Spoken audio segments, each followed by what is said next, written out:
terima kasih banyak dengan Kementerian Keuangan terkait bagaimana perubahan tata kelola keuangan di masa pandemi itu, Pak. Itu sangat membantu kami, Pak. Jadi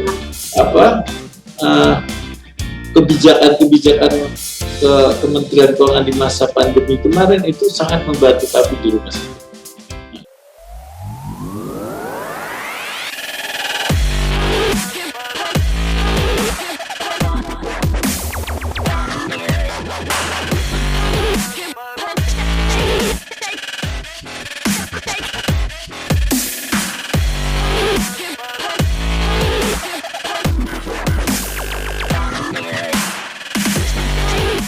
Selamat sore Bapak-Bapak dan Ibu-Ibu semua, teman-teman, sahabat Bank Kosta.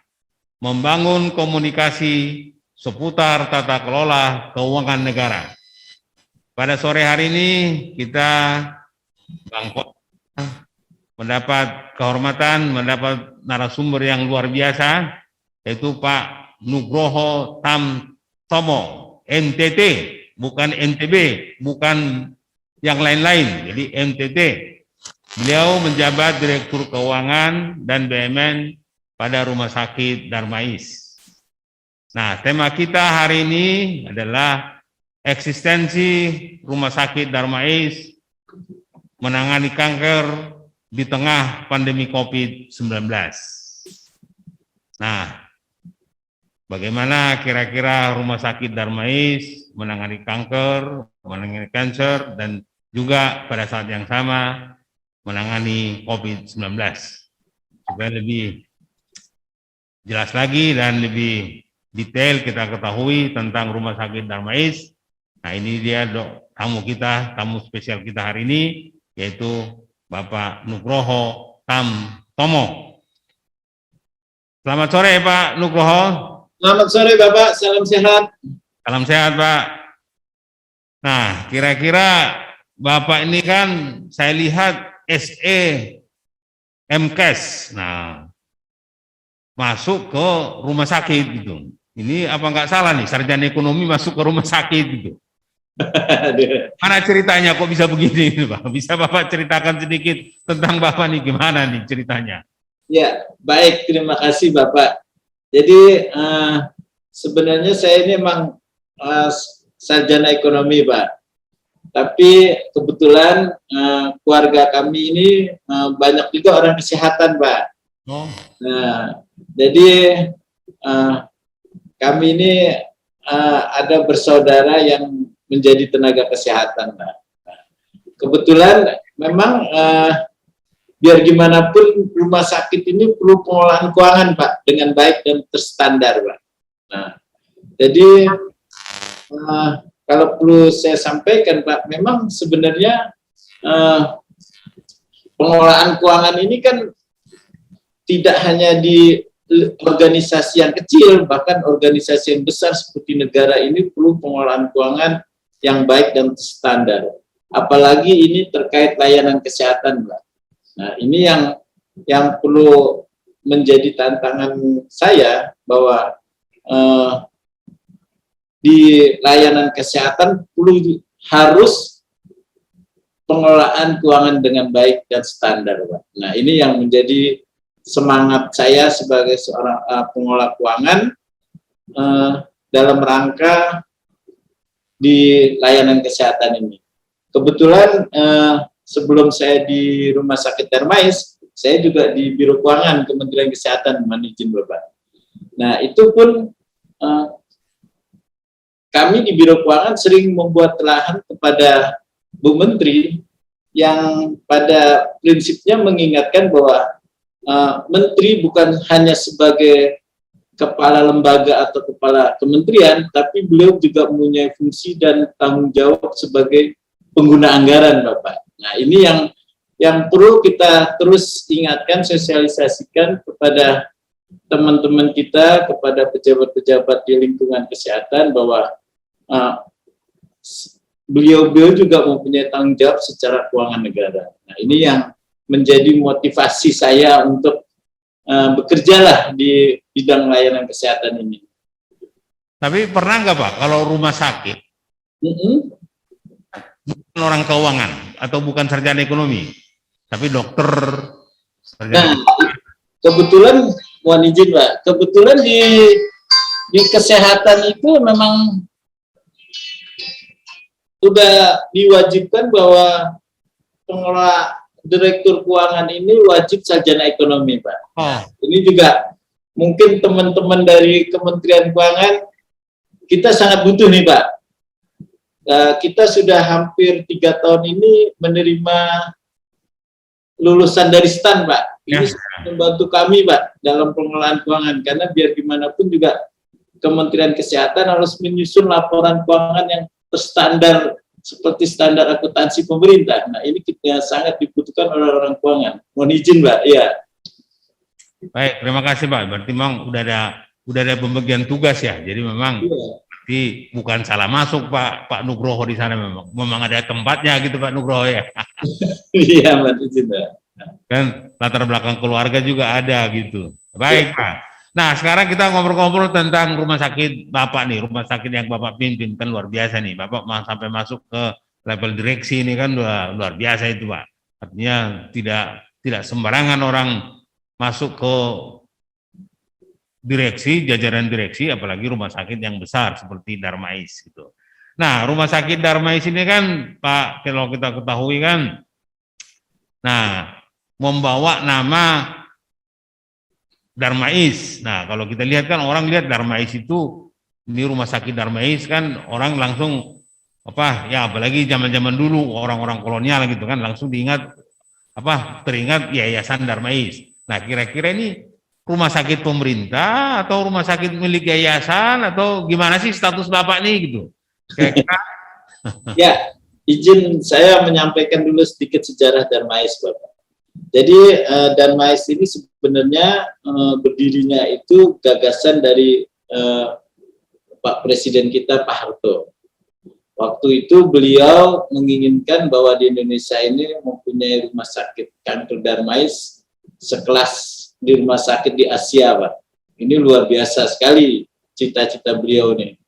Nah, beliau itu menjadi ketua Yayasan Darmais itu Pak. Nah, dengan ketua Yayasan Darmais itu beliau membangunlah rumah sakit kanker ini dengan nama Rumah Sakit Kanker Darmais.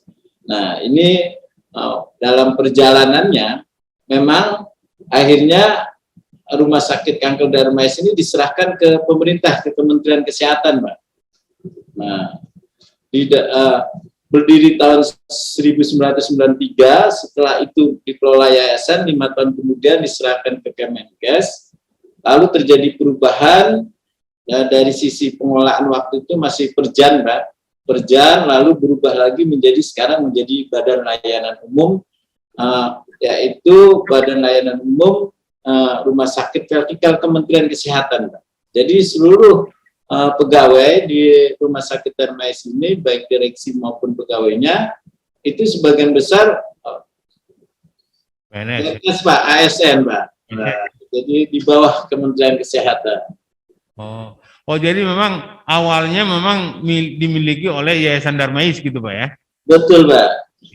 Yang membangun juga malah Darmais ya, yayasan Pak ya? Pak. Dari yayasan tersebut. Akan kepada pemerintah gitu Pak ya? Iya. Waduh, mulia sekali Pak Harto nih yang membuat yayasan tersebut gitu Pak.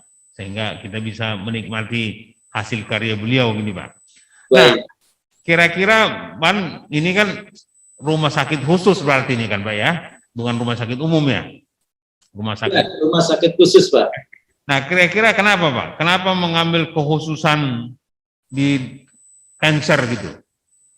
Ya, mohon izin Pak. Memang dari pendiriannya memang Pak Harto waktu itu menginginkan rumah sakit yang menangani kanker di Indonesia waktu itu belum ada. Maka didirikanlah Rumah Sakit Kanker Darmais ini. Sehingga dalam perjalanannya Rumah Sakit Kanker Darmais ini menjadi pusat kanker nasional. Nah, kenapa kekhususannya? Memang rumah sakit kanker ini banyak Pak unggul-unggulannya terkait di bidang layanan kanker tersebut.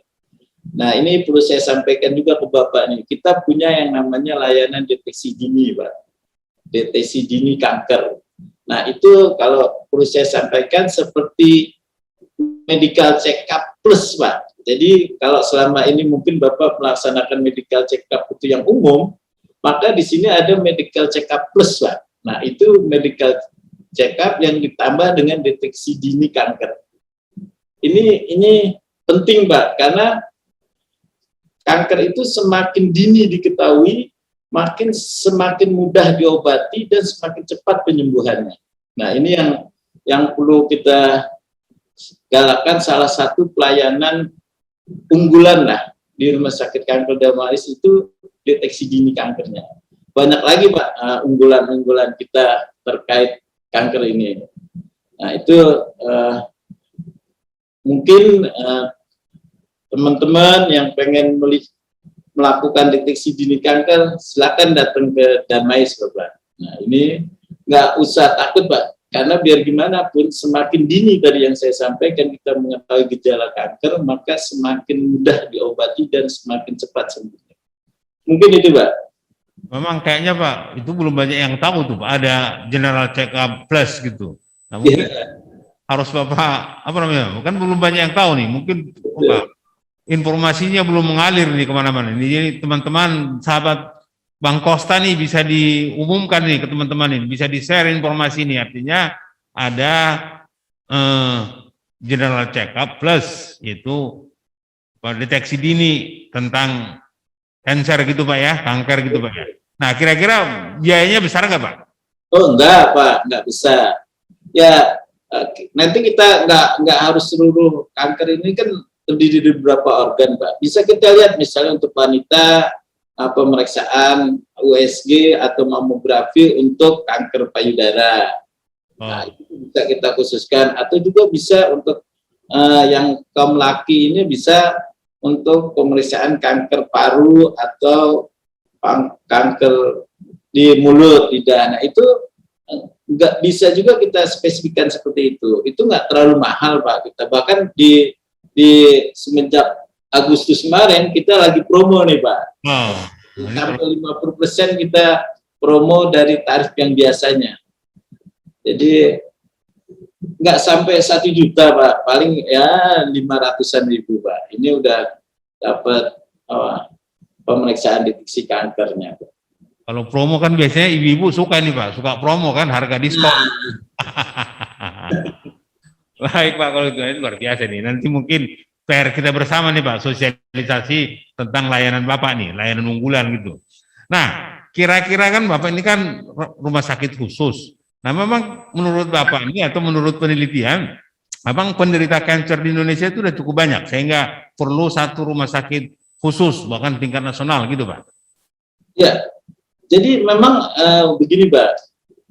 Tadi sudah saya sampaikan, Pak Harto juga waktu itu sudah melihat betapa banyaknya sakit kanker di Indonesia ini, Pak. Sehingga kenapa didirikan Rumah Sakit Kanker Darmais.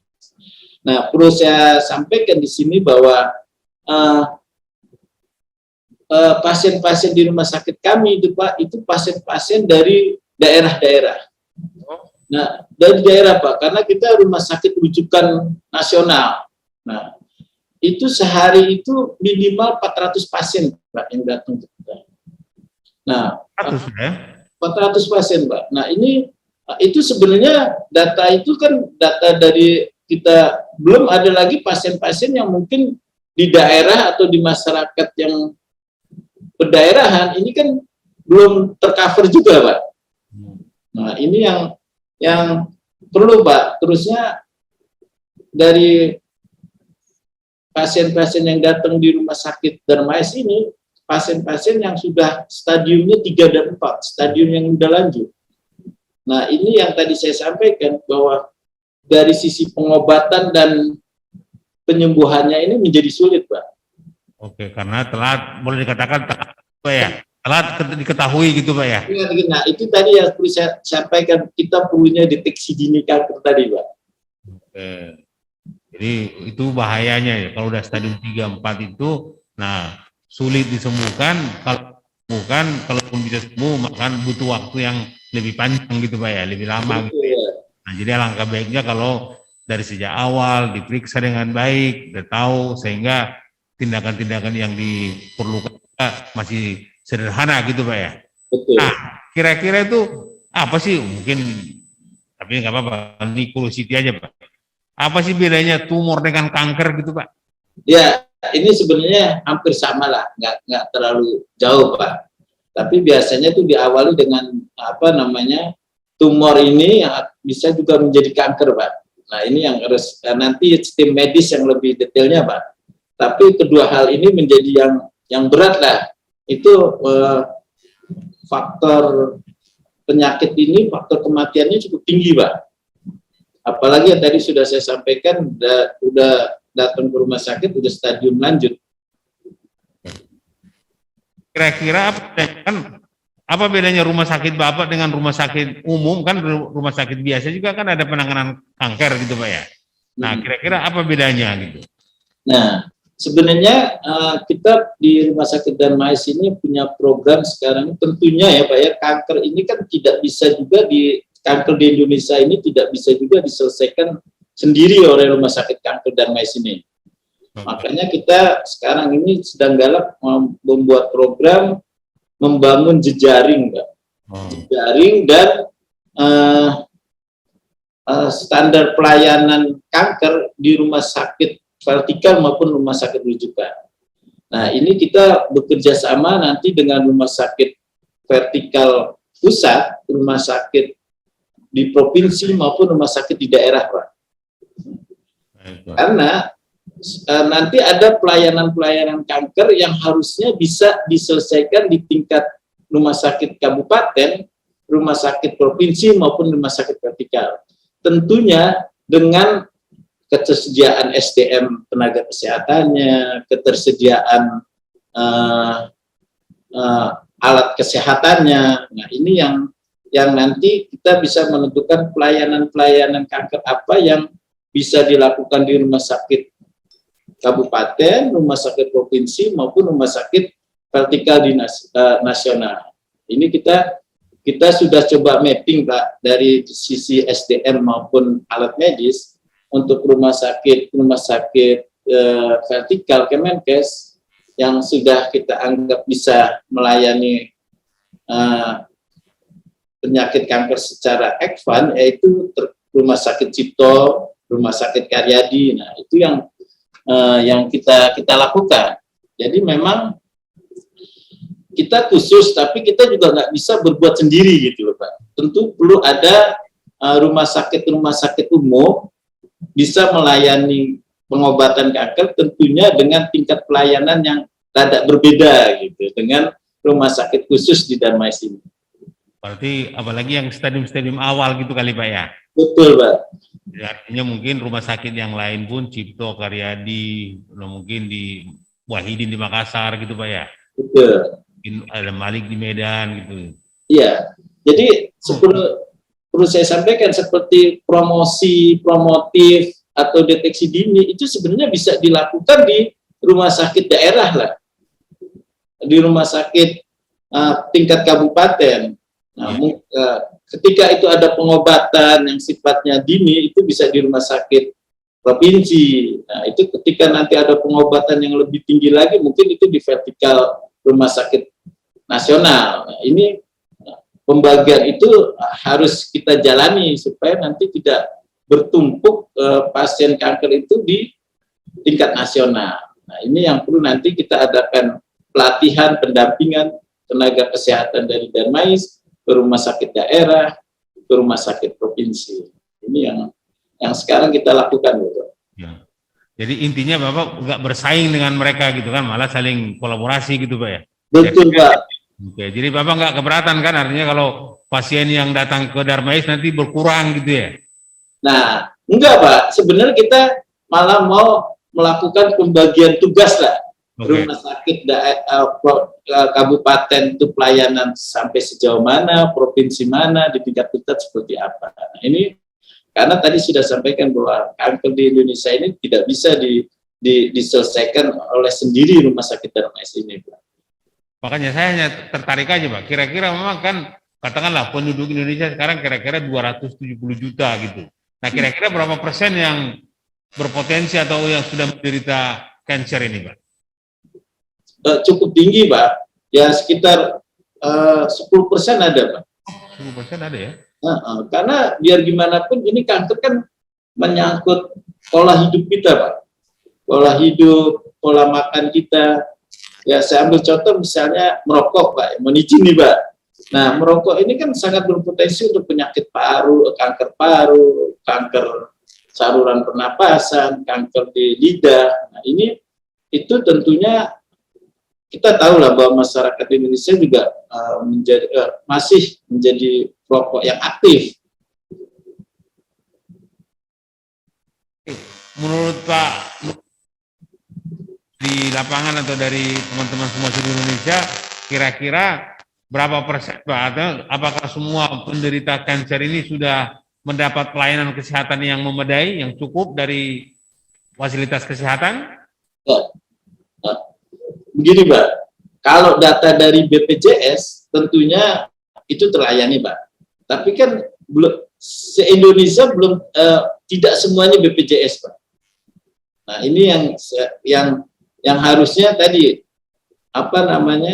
pemerataan pembagian tugas dari pelayanan kanker ini di rumah sakit kabupaten, provinsi maupun tingkat nasional. Nah, ini seharusnya dengan tercovernya BPJS ini seharusnya sudah bisa banyak, Pak, tertanganinya pelayanan kanker ini. Nah, itu secara utuh nasional datanya memang kita cukup sulit juga, Pak. Tapi kalau secara data dari BPJS itu rata-rata terlayani, Pak. Berarti Mais juga menerima pasien BPJS gitu, Pak ya? Kalau kanker kebetulan di rumah sakit ini memang kekhususan, Pak. Jadi di rumah sakit Darmais ini memang yang ada indikasi kanker, Pak. Itu yang kita layani, yang rujukan-rujukan dari rumah sakit daerah provinsi, Pak. Tapi Bapak JKN atau BPJS dan non JKN gitu, Pak? Betul, Pak. Jadi kita memang selain yang JKN, kita juga membuka poli swasta, Pak. Yang non JKN. Tapi memang baru kecil, Pak. Kita 80% pasien di rumah sakit Darmais ini JKN, Pak. Tapi berarti non JKN nggak terlalu banyak gitu, Pak ya? Belum terlalu banyak, Pak. Berarti jadi artinya mayoritas pasien Bapak itu JKN ya? Iya. Dan dari seluruh Indonesia ya. Kalau di DKI Jakarta sekitarnya, Jabodetabek, Tangerang, Bekasi, Bogor, kira-kira banyak nggak yang menderita kanker, Pak, yang Bapak layani? Iya. Ya kalau tadi dari pasien 400 per hari, Pak, itu sekitar 100 dari DKI Jakarta, Pak. Oh, 100 berarti seperempat gitu ya, cukup banyak. Ya, nah, ini kan tertarik ini. Bapak tadi kan bilang pola makan, pola hidup. Nah, kira-kira kalau dari pengalaman Bapak itu atau datanya menunjukkan itu, kira-kira kalau dari sisi usia berapa sih, Pak, yang banyak menderita kanker ini, Pak? Jadi sebenarnya kalau kita bisa menjaga pola makan kita, pola hidup kita, usia itu nggak menjadi pengaruh, Pak. Oh. Ya. Semakin saya ambil contoh, Pak, seandainya kanker itu akan berkembang baik apabila kita itu kurang oksigen di dalam tubuh kita, Pak, sampai ke sel. Nah, makanya kalau orang yang rajin olahraga itu akan menambah oksigen di dalam tubuhnya, Pak, sampai ke sel. Nah, itu yang bisa menghambat sel kanker. Sebenarnya kan di tubuh manusia ini ada, Pak, sel kanker itu. Cuma permasalahannya kan itu berkembang pesat atau tidak, kan gitu. Nah, itu tergantung tadi dari pemicunya tadi.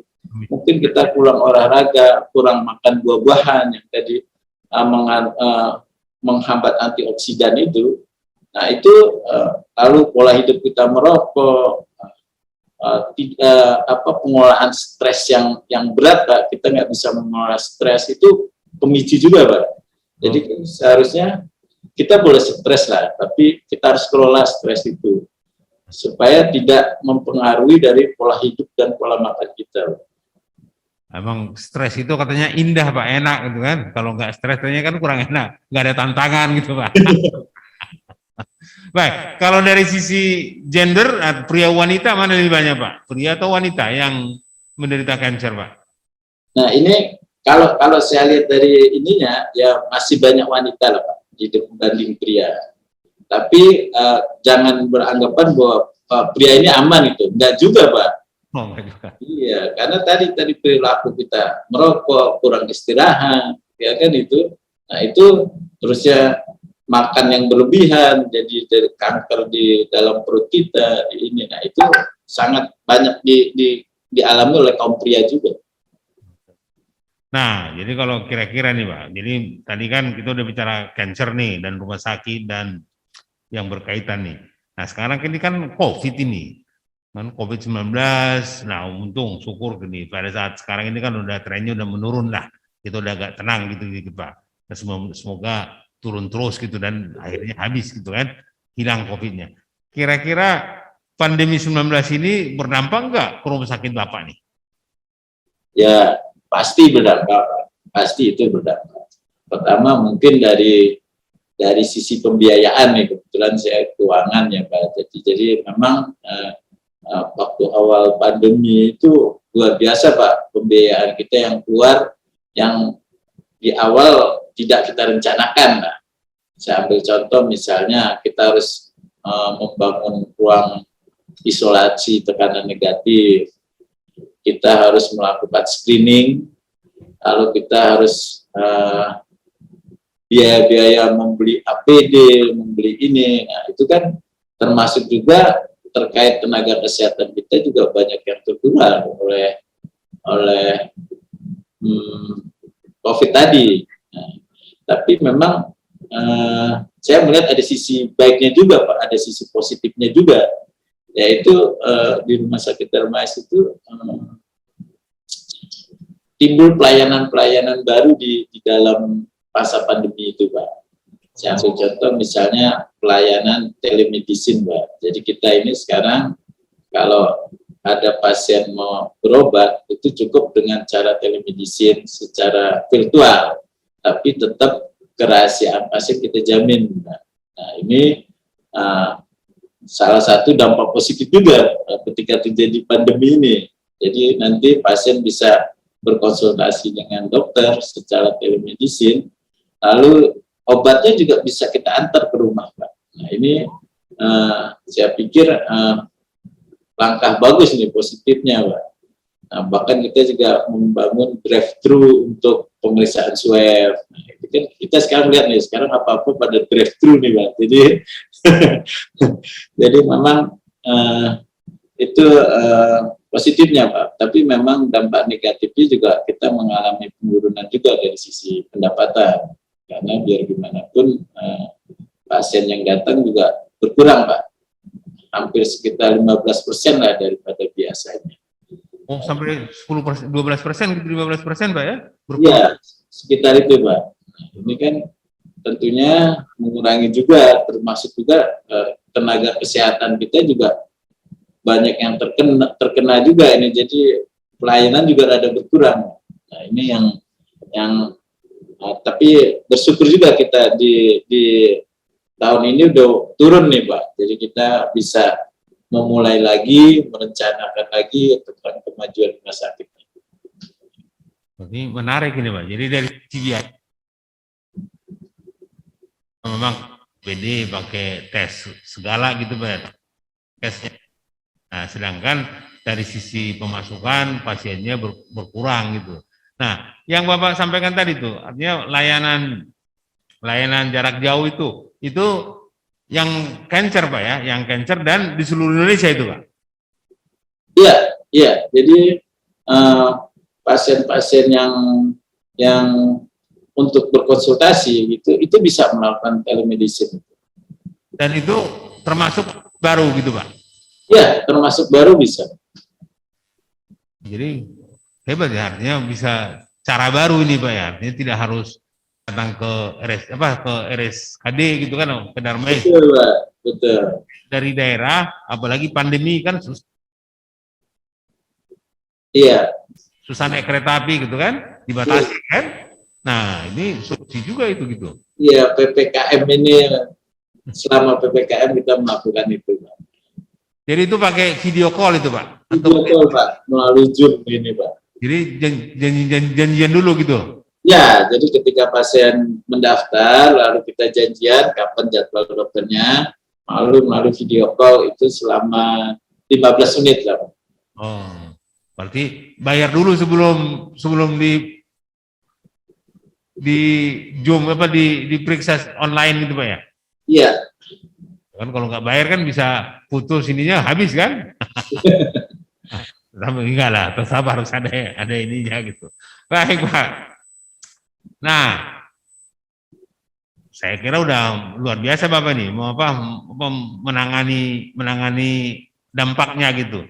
Nah, saya tertarik aja. Bapak itu kan kemarin Bapak bilang Bapak fokus ke kanker, tapi Bapak terima pasien COVID juga. Oh iya, Pak, memang di semenjak pandemi COVID ini seluruh rumah sakit itu wajib, Pak, wajib menangani pandemi COVID ini.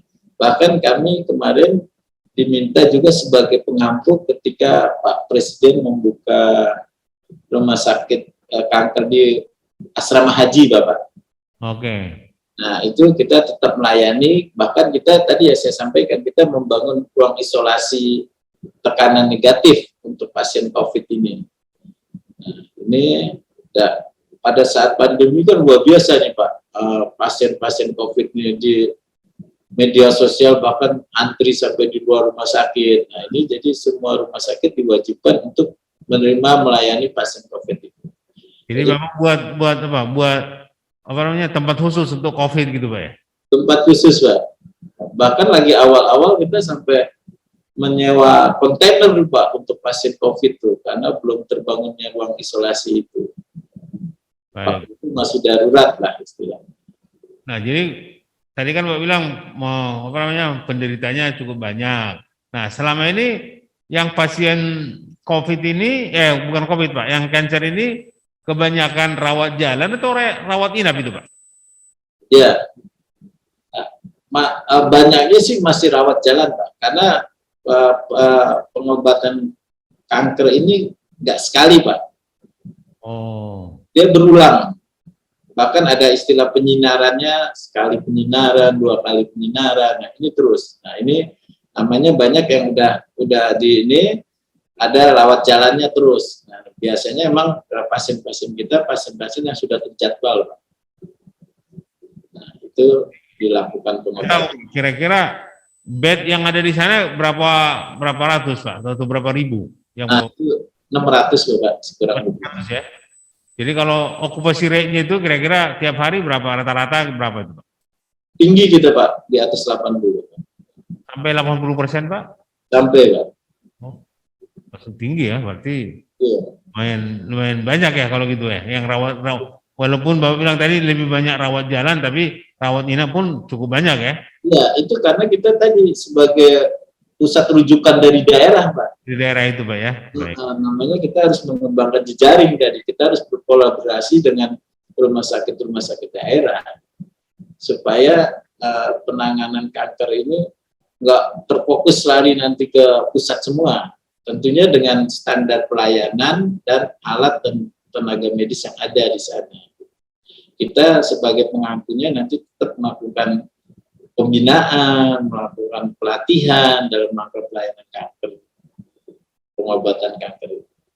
Kan kemarin tuh Pak Menteri Kesehatan kan menyampaikan tuh ada 3 hal yang menjadi tugas pokok rumah sakit seluruh Indonesia gitu kan. Yang pertama itu membuat layanan unggulan se-Asia Tenggara. Kayaknya kalau Bapak udah bagus lah, nggak perlu diragukan itu. Nah, artinya mungkin apa skalanya aja ya, magnitudonya artinya mungkin kalau se-Indonesia Bapak nggak diragukan lagi gitu. Nah, mungkin Asia Tenggara bahkan Asia mestinya gitu ya. Nah, kalau yang kedua kan suruh Bapak meneliti. Ya.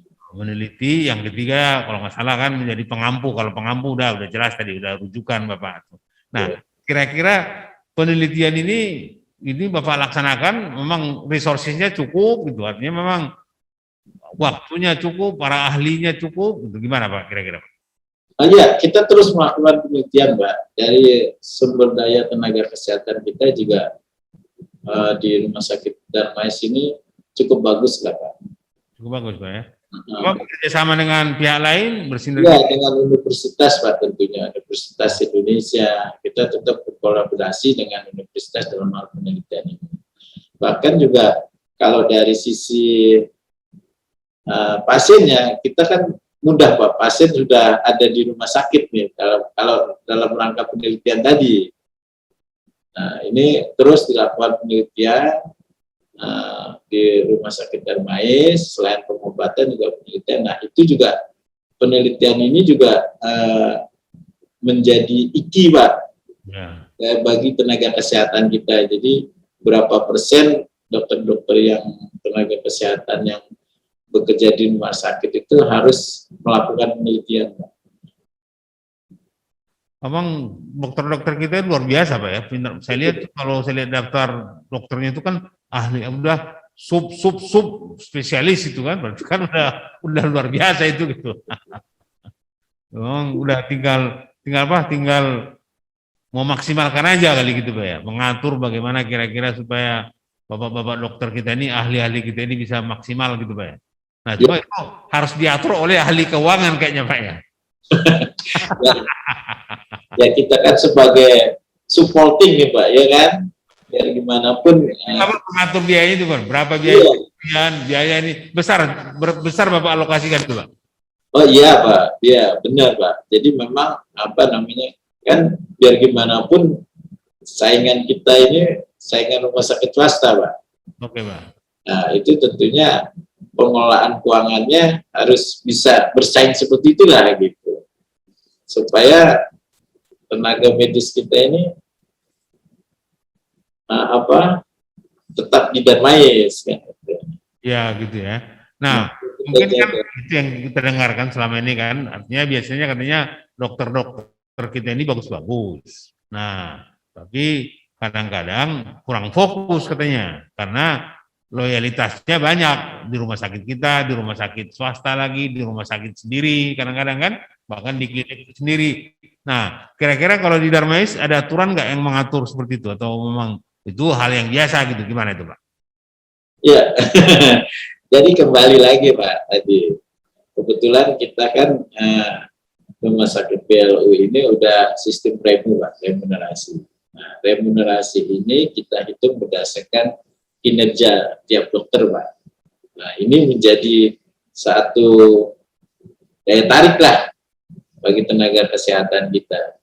Jadi kalau yang tenaga kesehatan ini mau pendapatannya meningkat, tentunya dia perlu kinerjanya ditingkatkan di rumah sakit. Nah ini salah satu cara lah untuk kita supaya kita, ini kan era global nih Pak, persaingan begitu ketat sekali kan ya, terutama di bidang rumah sakitan. Sekarang banyak sekali nih rumah sakit swasta yang luar biasa banyak Pak. Tentunya ya kita banyak berbenah diri lah, baik itu dari sisi pendapatan, dari sisi biaya kita lakukan efisiensi. Nah itu supaya terjadi keseimbangan lah untuk tenaga kesehatan kita maupun untuk pendapatan rumah sakit. Apalagi sekarang udah BLU ini kita kan mandiri Pak dalam pengelolaan keuangannya. Jadi semua biaya-biaya maupun ini sudah ditanggung oleh rumah sakit sendiri Pak. Nah ini dengan kita berikan reward sesuai kinerjanya, itu merupakan satu daya tarik untuk tenaga kesehatan kita. Nah, Bapak baru nih, saya menarik ini. Bapak bilang soal rumah sakit swasta gitu. Nah, kalau kita lihat kan kayaknya, saya nggak tahu nih, saya bisa salah Pak, tapi penglihatan saya aja nih Pak. Nah, kayaknya memang rumah sakit swasta ini kayaknya lebih perform, kinerjanya lebih bagus dari rumah sakit pemerintah. Kira-kira menurut Bapak benar apa enggak? Kalau saya lihat sih enggak juga Pak. Enggak juga ya? Enggak juga Pak. Karena biar gimana pun SDM kita, tenaga kesehatan kita di rumah sakit pemerintah itu luar biasa Pak. Luar biasa Pak, dari sisi pendidikannya, dari sisi keahliannya itu luar biasa. Nah itu tadi, bagaimana kinerjanya tadi mau berini, ya itu tadi bagaimana kita memberikan perhatian, memberikan rewardnya yang sesuai lah, yang bisa bersaing dengan rumah sakit swasta itu. Jadi kita di rumah sakit Darmais ini ditangani oleh dokter-dokter ahli, Pak. Jadi bahkan dalam menangani satu kanker itu perlu ada tim Pak. Tim kerja itu nggak hanya satu dokter spesialis. Di sana ada dokter anestesinya, ada dokter ahli bedahnya. Kalau dia kankernya kanker serviks itu perlu ada dokter obginnya. Itu tim Pak. Nah, mungkin kalau ada kanker paru, perlu ada dokter spesialis parunya, Pak. Jadi kita di sini tim Pak. Nah, itu luar biasa sekali, Pak, kinerjanya. Nah, itu yang tadi saya sampaikan. Jadi memang perlu di manage ya, Pak ya, manajer ini, karena manage ininya yang harus kita bisa bersaing dengan manajerial di rumah sakit swasta. Ya kan kita lihat kan kalau rumah sakit vertikal sih saya yakin Pak. Saya lihat sepanjang saya lihat kan saya belum muter-muter Pak seluruh Indonesia. Bagus-bagus Pak. Walaupun di daerah itu bagus-bagus gitu loh. Yang rumah sakit Kementerian Kesehatan kan yang vertikal gitu. Tapi kalau saya lihat kan rumah sakit yang lain kan rumah sakit mungkin daerah gitu kan. Nah mungkin masih belum sebagus rumah sakit vertikal lah Pak gitu. Apalagi dibandingkan dengan swasta. Nah kan memang orang lihatnya kan swasta ini kan unik ini Pak.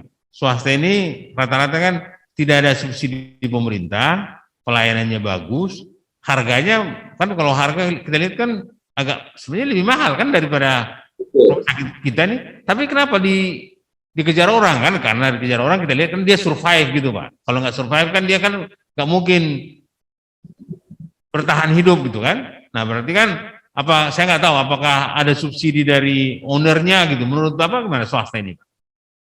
Ya, jadi sebenarnya bisnis rumah sakit ini bisnis jasa ya Pak ya. Jasa kan yang diperjualkan jasa. Jadi sebenarnya nggak hanya dari sisi kesembuhannya walaupun itu menjadi utama, tapi dari sisi pelayanan juga harus diperhatikan. Nah ini yang saya lihat di rumah sakit swasta itu pelayanannya begitu cepat ya, mengalami perubahannya Pak. Nah ini yang perlu kita terapkan di sisi pelayanannya. Mungkin dari sisi admin masuknya sampai pelayanan perawatnya, bagaimana senyumnya, itu perlu juga kita tiru tuh Pak dari swasta. Dari sisi proses pembayarannya, semakin memberikan pelayanan terbaik itu luar biasa Pak. Ya kita ambil contoh lah, kenapa pasien-pasien Indonesia itu banyak luar negeri.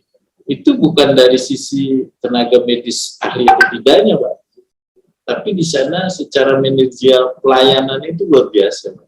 Oh gitu Pak ya. Iya, jadi itu yang perlu kita tingkatkan Pak ya. Jadi kalau perlu ada karpet merah lah untuk pasien. Nah ini kan jadi mendaya tarik Pak. Karena sekarang ini kan kadang-kadang orang membeli itu nggak ngelihat harga Pak, ya kan? Iya. Lihat apa yang dinikmati Pak, ya kan?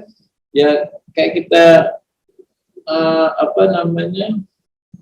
ngopi di Starbucks Pak. Kalau kita itu tinggi Pak, tapi suasananya beda, pelayanannya beda. Itu yang sekarang orang cari itu yang perlu kita tiru itu. Nah itu kelihatan konsep itu di swasta dijalankan gitu. Gitu Pak ya. Nah, sekarang karena Bapak udah ngomong keuangan nih. Nah, kan Bapak Direktur Keuangan. Nah, menurut Bapak, kira-kira kan Bapak ini BLU gitu kan, sudah cocok, sudah pas belum? Artinya skema BLU ke Bapak, ke rumah sakit Bapak itu sudah cocok. Nah, terus mungkin menarik juga nanti ini, dari sisi, kan tadi kan Bapak bilang, JKN, mayoritas pasien kita itu JKN. Nah, kira-kira ada kendala nggak? Contoh mungkin pas klaim ke BPJS, nah atau tarif dari BPJS ini kira-kira sudah sesuai dengan kos yang Bapak keluarkan atau kira-kira seperti apa sih Pak? program kita ini gitu. Nah. Ya, jadi memang sebenarnya kalau konsep BLU di pemahaman saya ini sudah tepat lah untuk rumah sakit itu. Karena biar gimana juga tadi saya bilang rumah sakit itu pemerintah ini harus bersaing dengan rumah sakit swasta. Nah, kalau sistem keuangan kita ini masih nggak fleksibel, nah itu kan sulit juga gitu. Nah, jadi dengan konsep BLU fleksibilitas di tata kelola keuangan, kita bisa mengatur sendiri nih keuangan, walaupun itu tetap kita pertanggungjawabkan secara keuangan kan. Tapi dengan fleksibilitasnya itu membantu kita juga dalam mengelola keuangan agar tadi bisa bersaing dengan rumah sakit swasta lainnya. Yang tadi salah satunya yang mungkin perhitungan kinerjanya, ribet untuk bekerja kinerjanya itu kan. Nah, dari sisi JKN memang terutama di rumah sakit khusus seperti kami, Pak. Ini kan standar pelayanannya rada beda ya, Pak, ya, ketika dibandingkan dengan standar pelayanan umum lah. Ya kan? Nah, ini kita sering duduk bareng dengan BPJS nih, Pak, supaya kita tolong dong, ini kan pelayanannya beda, Pak.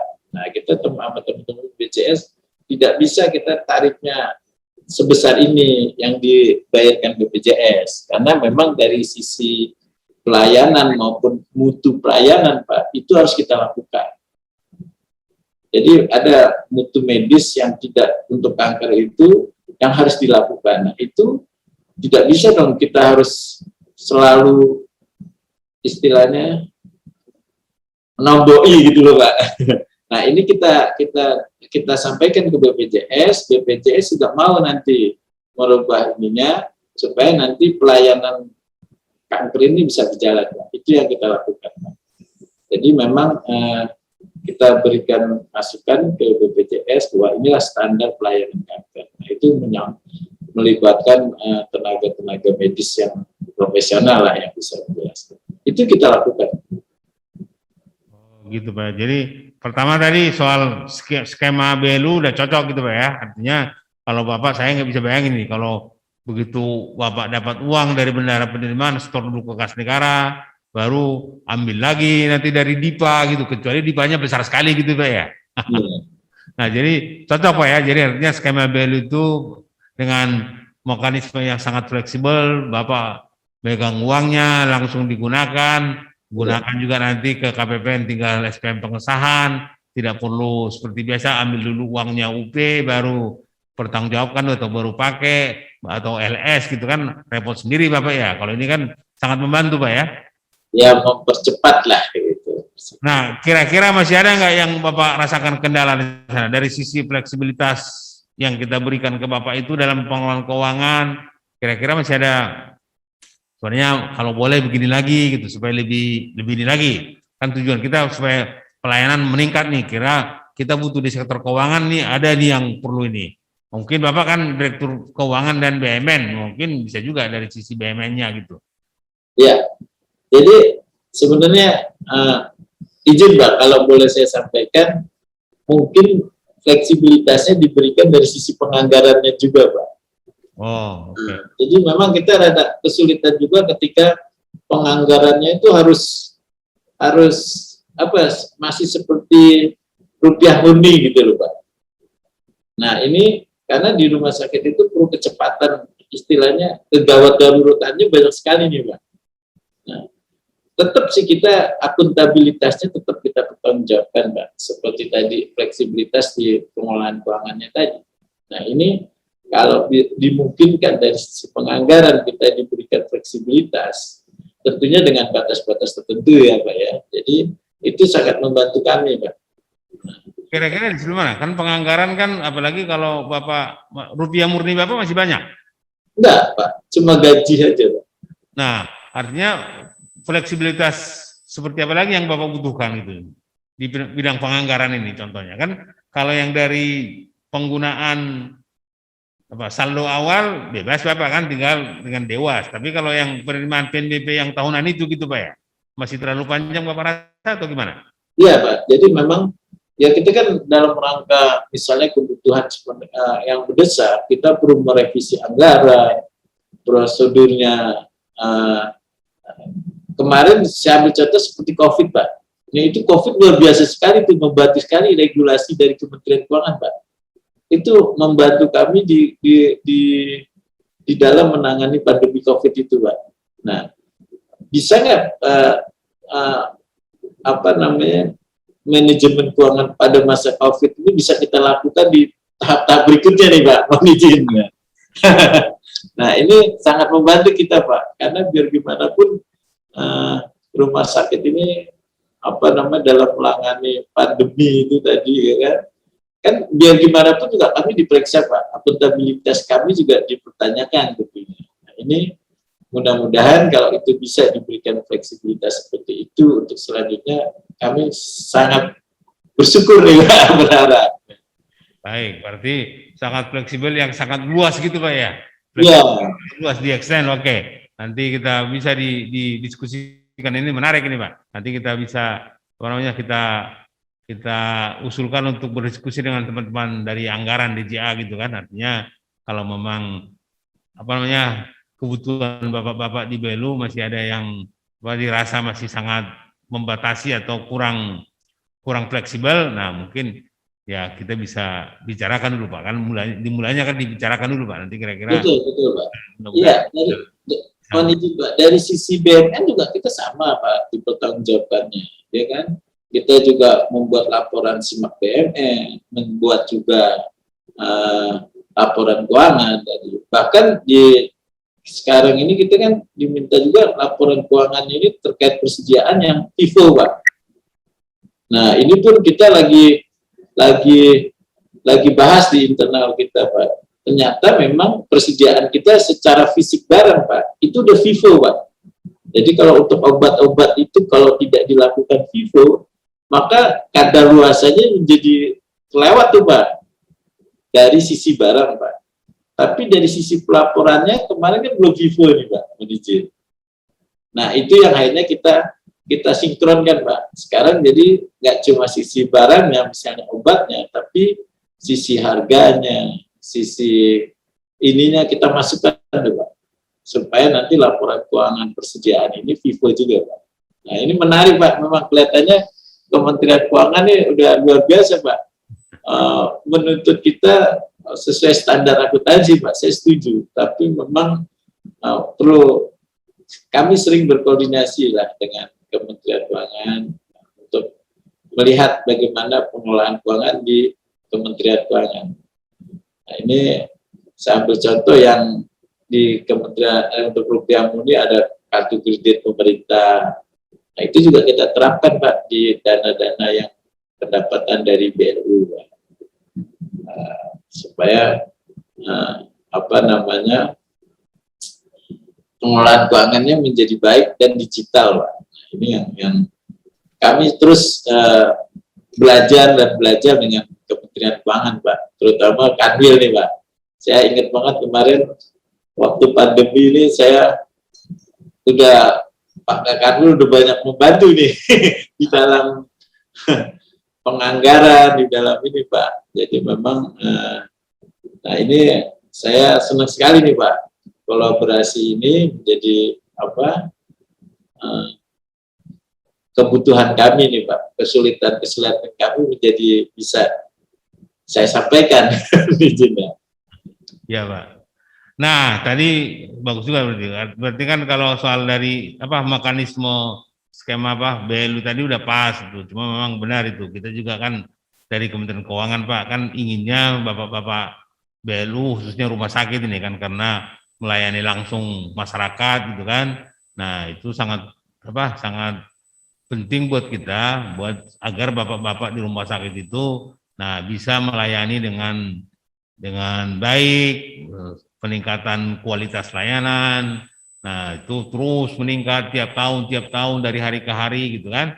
Nah, tapi itu tadi memang kita juga sadar, makanya kan kita kasih fleksibilitas yang sangat luar biasa nih dalam mengelola keuangan gitu kan.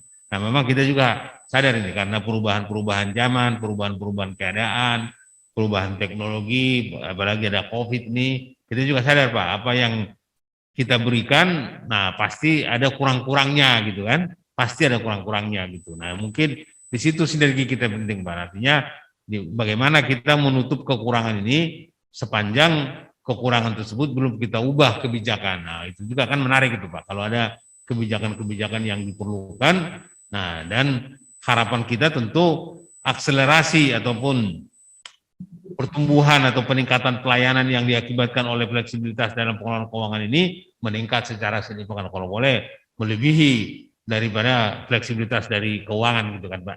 Nah mungkin kalau yang dari sisi JKN tadi, kira-kira saya menarik ini, artinya apakah masih ada suka dispute di sana gitu Pak, kalau ada Bapak klaim gitu? Nah, ya kalau yang JKN sih untuk pasien-pasien BPJS kelihatannya sudah berjalan bagus lah Pak. Nah yang kemarin dispute banyak itu yang terkait COVID Pak. Memang secara regulasinya penagihan COVID ini banyak sekali perubahannya Pak.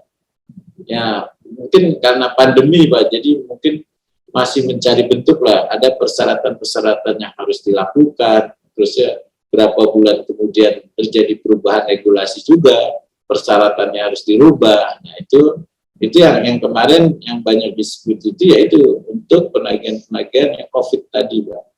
Nah, ini tapi kemarin sih udah kita lakukan kita udah lakukan persamaan persepsinya. Nah, ini sudah berjalan Pak. Sudah berjalan di Kementerian Kesehatan juga sudah membentuk tim verifikator untuk yang dispute Pak. Nah ini kita samakan regulasinya kita ikuti semua, sudah berjalan. Tapi kalau untuk yang JKN sih kelihatannya ya itu dia tadi sudah berjalan bagus. Kalau saya lihat sih udah lebih lancar dari tahun 2020 kan. Kalau itu agak macet saya lihat memang, artinya banyak, saya nggak bisa bayangkan tak. Artinya melayani pasien COVID yang banyak, tagihannya belum bisa direalisir, butuh pelayanan yang lebih cepat. Nah dari mana uangnya gitu kan? Makanya saya terus terang aja salut sama bapak-bapak di rumah sakit ini, artinya di tengah kesulitan itu tadi, nah bapak-bapak itu masih, ibu di pengelola rumah sakit itu masih luar biasa pelayanannya gitu. Saya nggak tahu uangnya dari mana Pak Nugroho ambil nih Pak. Tapi benar Pak, aja yang belum ada tagihannya tuh, belum ada uangnya gitu, belum ada klaimnya. Ya, enggak, sebenarnya saya jujur sekali terima kasih banyak dengan Kementerian Keuangan terkait bagaimana perubahan tata kelola keuangan di masa pandemi itu Pak. Itu sangat membantu kami Pak.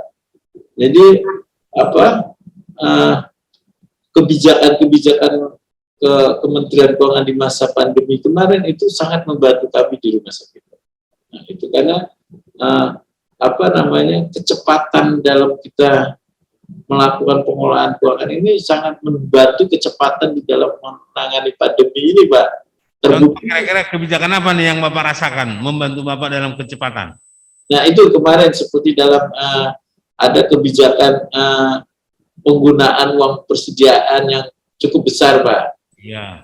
Tanpa harus kita datang ke KPPN secara online, sistem itu luar biasa Pak, membantu kita kecepatan untuk merealisasikannya itu. Nah ini yang saya pikir bisa jadi pelajaran kita nih kami nih Pak ya. Jadi memang terbukti Pak, ternyata pandemi ini bisa turun, kebijakan Kementerian Keuangan itu sangat mendukung Pak.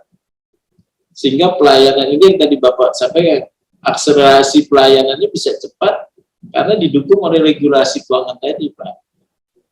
Nggak bisa pelayanan itu begitu. Kita butuh menyewa kontainer untuk ruang isolasi.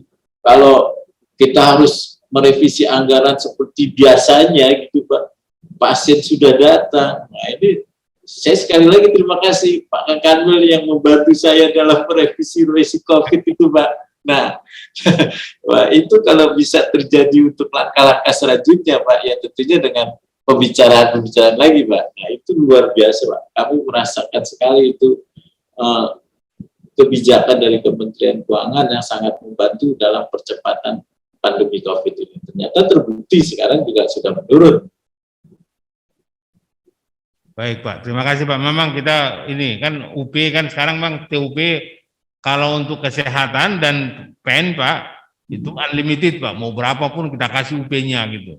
Tapi kalau yang biasa, emang kebutuhan biasa kita batasi sampai 1 M bisa Pak, pakai TUP. Yang tadinya harus LS gitu. Nah benar Bapak itu kalau ngantar SPM nggak perlu lagi seperti dulu ngantar-ngantar ke KPPN, online aja semua pakai ISPM gitu Pak. Nah, terima kasih Pak kalau itu membantu Bapak-bapak dan Ibu-ibu semua di Satker. Kami sangat senang. Artinya kontribusi anggaran untuk COVID itu Pak, saya merasakan luar biasa banget untuk kemudahannya Pak. Iya Pak, revisi juga kan sekarang kita percepat Pak. Same day service. Kalau Bapak majukan hari ini, selesai hari ini gitu. Wah, itu terima kasih banyak Pak. Jadi memang kami ini di Direktorat Keuangan di pelayanan ini kan bagaimana menjaga Pak, kestabilan cash flow ini. Kalau Kementerian Keuangan mendukung itu luar biasa sekali. Baik Pak, ini kayaknya nggak terasa kita udah sejam lebih kita ngobrol-ngobrol nih Pak. Jadi kayaknya memang cocok nih orang keuangan ketemu orang keuangan walaupun keuangannya rumah sakit gitu kan. Baik Pak, mungkin apa penutupnya nih apa ada kira-kira yang Bapak mau sampaikan lagi atau hal-hal yang merupakan apa kira-kira pesan-pesan daripada rumah sakit. Nah baik ke umum tadi saya sudah catat itu Pak, artinya sebaiknya masyarakat umum melakukan deteksi ini apa check up dini, tidak mahal-mahal kok biayanya gitu kan, itu sangat membantu. Nah baru nanti tadi dalam hal pengelolaan keuangan negara, nah sangat apa kebijakan Kementerian Keuangan di saat pandemi sudah cukup membantu bapak-bapak dan ibu-ibu di rumah sakit. Nah kalau dan terus terang aja Pak, kami tidak berhenti di sana gitu, akan senantiasa mencari bentuk-bentuk baru gitu kan, kebijakan baru. Tadi Bapak sampaikan tadi kalau boleh fleksibilitas di penganggaran. Nah nanti kita catat Pak, nanti kita akan ngobrol-ngobrol dengan teman-teman dari DJA gitu, kira-kira framework yang cocok dengan BEL ini di bidang hal penganggaran seperti apa gitu kan, kalau bisa kita menemukan. Nah makanya kalau mungkin Pak Nugroho bisa menemukan satu cara nggak apa-apa juga, kasih ke kita masukan Pak, nanti kita teruskan sehingga kita akan apa namanya mudah-mudahan biasanya kan gitu Pak, kalau kita mau mengubah sesuatu itu memang biasanya kan nggak langsung berubah kan, ada dari hal-hal kecil dulu, diskusi-diskusi kecil, kita meningkat yang lebih besar, nanti dieskalasi sampai ke atas kan gitu kan Pak. Nah mungkin Bapak mau ada disampaikan final word lah, apa yang Bapak sampaikan kira-kira closing statement dari Pak Nugroho. Iya, jadi sekali lagi saya terima kasih kepada Kementerian Keuangan Pak, yang telah mengeluarkan kebijakan-kebijakan yang membantu kami di rumah sakit dalam menangani pandemi COVID. Mudah-mudahan kebijakan-kebijakan ini bisa berlanjut Pak, nggak hanya di masa pandemi, tapi di masa normal juga Pak, ya kan? Sehingga sekali lagi itu sangat membantu di kami di pelayanan Pak. Ini dengan Bapak mengeluarkan regulasi ini terbukti bahwa pandemi COVID ini bisa turun di Indonesia ini. Sekali lagi kami ucapkan terima kasih Pak. Baik, terima kasih Pak Nugroho, terima kasih Pak. Nah, saudara-saudara sahabat Bang Kosta, demikianlah wawancara kita ataupun ngobrol-ngobrol kita dengan Pak Nugroho, Direktur Keuangan Rumah Sakit Darmais, Jakarta. Kiranya dapat mencerahkan kita semua dan bisa menjadi informasi yang fresh buat kita semua, baik secara teknis kesehatan maupun keuangan. Dengan demikian acara kita hari ini, sekian dan terima kasih. Selamat sore buat kita semua.